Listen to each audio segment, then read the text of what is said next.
Halo sahabat EduFarmers, selama beberapa menit ke depan kita akan membahas tentang irigasi dan drainase.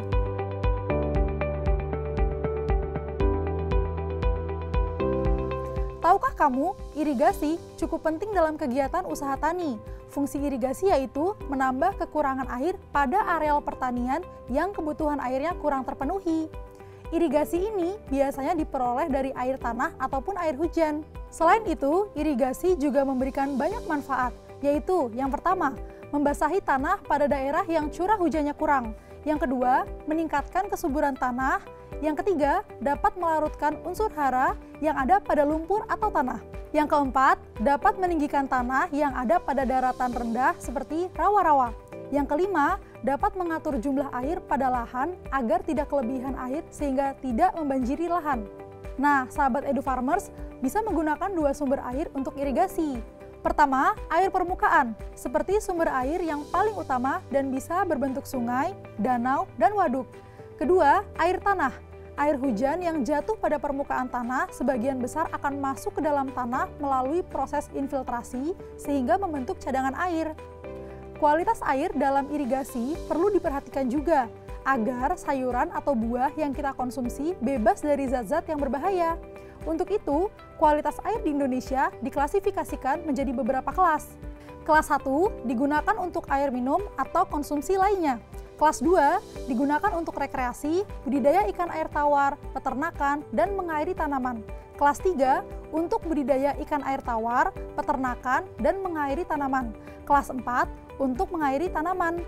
Setelah memahami manfaat irigasi, sumber air, dan kualitas air, sahabat EduFarmers juga harus memahami teknik irigasi karena jenis tanaman yang dibudidayakan juga menentukan teknik irigasi yang digunakan. Dalam praktiknya, teknik irigasi dibagi menjadi 4 macam. Pertama, irigasi permukaan, yaitu irigasi dengan cara mendistribusikan air ke lahan pertanian dengan memanfaatkan gravitasi atau membiarkan air mengalir sendiri di lahan. Air biasanya dialirkan di antara bedengan. Biasanya, air akan menggenang hingga batas ketinggian tertentu. Irigasi ini cocok dilakukan di tanah yang bertekstur halus dan topografi datar sehingga air mengalir dengan rata seperti persawahan. Kedua, irigasi curah, yaitu irigasi dengan sprinkle dengan menyemprotkan air ke udara. Kemudian, air jatuh ke permukaan tanah seperti hujan. Irigasi ini cocok pada daerah yang memiliki kecepatan angin tidak terlalu besar. Ketiga, irigasi mikro atau tetes, yaitu memberikan air pada tanaman secara langsung, baik pada permukaan tanah maupun di dalam tanah, melalui tetesan secara sinambung dan perlahan pada tanah di dekat tumbuhan.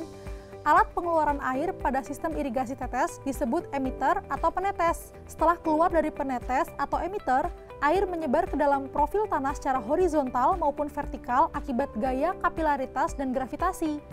Jenis irigasi ini memang cocok untuk lahan yang memiliki jumlah air yang terbatas. Yang terakhir, irigasi bawah permukaan, yaitu sistem irigasi yang merupakan salah satu bentuk dari irigasi mikro. Namun, jaringan atau alat irigasinya diletakkan di bawah permukaan tanah. Oke, bila ada irigasi, jangan lupa pasangannya yaitu drainase. Ketika terjadi hujan yang cukup deras, areal yang memiliki posisi tanah yang lebih rendah akan menyebabkan volume air tinggi dan menggenangi seluruh ekosistem yang ada di daerah tersebut. Nah, fungsi drainase itu membuang kelebihan air yang ada di areal tersebut. Dalam pembuatan drainase tidak bisa asal-asalan, ada prinsip yang harus diperhatikan. Yang pertama, saluran drainase harus mengarah ke daerah yang lebih rendah.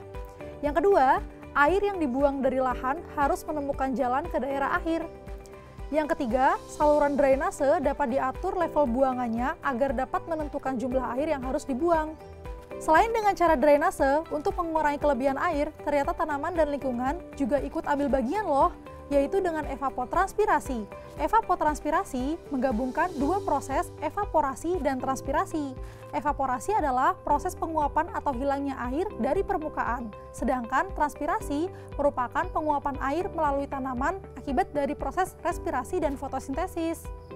Evapotranspirasi disebabkan oleh sinar matahari yang terlalu panas, suhu, kelembapan relatif, dan kecepatan angin. Gimana sahabat EduFarmers? Menarik bukan? Kita telah belajar mengenai irigasi untuk mencukupi kebutuhan air tanaman. Tapi kita harus ingat, sumber, kualitas air, teknik irigasi, dan drainase harus diperhatikan supaya tumbuh dan kembang tanaman yang kita tanam optimal. Sampai di sini pembahasan kita mengenai irigasi dan drainase. Jangan lewatkan video menarik lainnya ya. Sampai jumpa!